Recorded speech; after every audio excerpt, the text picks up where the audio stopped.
بسم اللہ الرحمن الرحیم۔ Pakistan to Saudi Arab, Saudi Arab to Pakistan flights بند ہونے کی بہت زیادہ خبریں اس وقت وائرل ہیں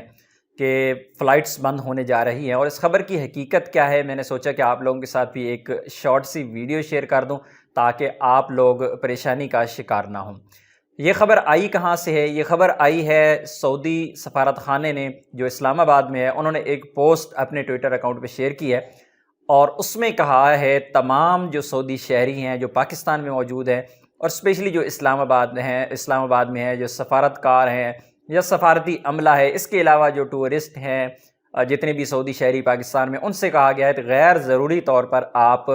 باہر نہ نکلے۔ اور اس کی وجہ کیا تھی؟ وہ ایک دہشت گردی کا واقعہ تھا جو پچھلے دن اسلام آباد میں پیش آیا،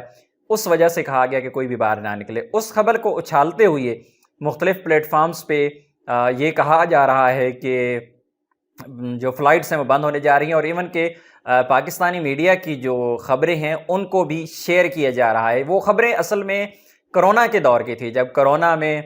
فلائٹس بند ہوئی تھی، اور اس وقت جو نیوز چینل پہ خبریں چلتی تھی جس میں کہا جاتا تھا کہ ابھی فلائٹس بند ہو رہی ہیں، فلائٹس بند کی جا چکی ہیں یا فلائٹس بند کر دی جائیں گی، اس طرح کی اس سے ملتی جلتی تمام خبریں جو ہیں انہیں مختلف پلیٹ فارمز پہ نشر کیا جا رہا ہے۔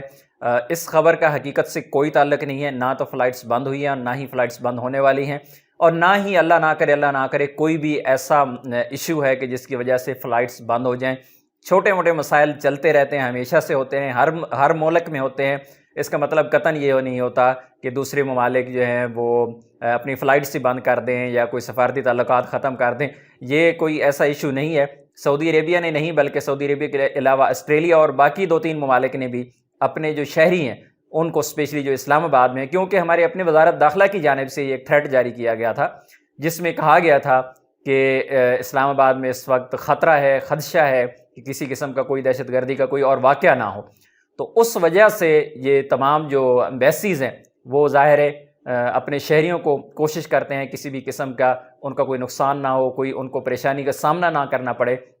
تو اس وجہ سے کہا گیا ہے کہ وہ باہر نہ نکلے۔ لیکن دوسری جانب ظاہر ہے آپ کو پتہ ہے کہ سوشل میڈیا پہ بھی لوگ اس سے فائدہ اٹھانے کی کوشش کرتے ہیں، اور دوسرے جو ممالک ہیں جو پاکستان کو سلامت نہیں دیکھنا چاہتے یا پاکستان میں بدامنی پھیلانا چاہتے ہیں یا اس طرح کے مسائل کا شکار دیکھنا چاہتے ہیں، تو ان کی جانب سے بھی اس طرح کی حرکات کی جاتی ہیں۔ بہرحال الحمدللہ کسی بھی قسم کا کوئی مسئلہ نہیں ہے، کوئی پریشانی نہیں ہے۔ اپنی دعا میں یاد رکھیے گا۔ السلام علیکم۔